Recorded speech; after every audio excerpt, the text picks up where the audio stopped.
the struggles you face as a Nigerian designer working from home, freelancer? Man, there's a lot of like limits or limitations rather. Because right now, for the past 1 year or like even 2 years, I'm already in a phase where I feel like I have hit I'm hitting the ceiling, right?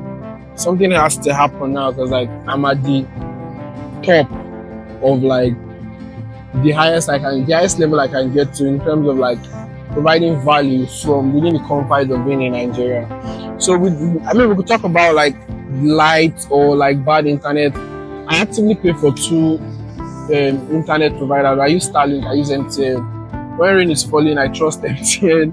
When all the weathers are like better, Starlink is stronger than, so we could talk about light. So light, I had to have like an inverter setup of, at the time I installed it was about 4 million naira, which is a lot of money.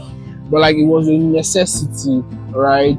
Because I don't want to have an issue. I don't want to be in a situation where my excuse would be like, I don't have lights, can we talk later? Or like, So aside all those basic things that we generally face, so there are certain things that are unique to us in terms of like, I get into a room, virtual rooms, like to have certain conversations that, oh, you are a designer from Nigeria, so there's sort of like how well they want to pay you because they know where you're from, like they think that they can get you for cheap, and then you're also negotiating because you know that what is cheap to them is still a lot for you, right?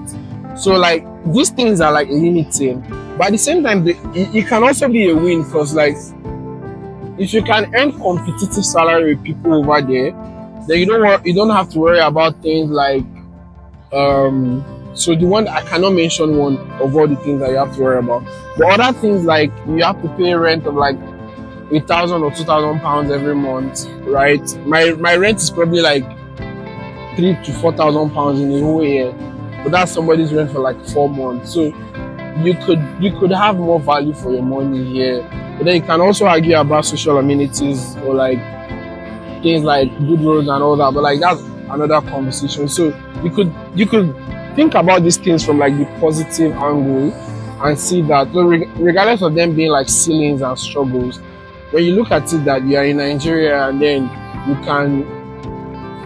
can do certain things that people outside there you still have to like plan for, yeah, it's also a win. Sound. Yeah.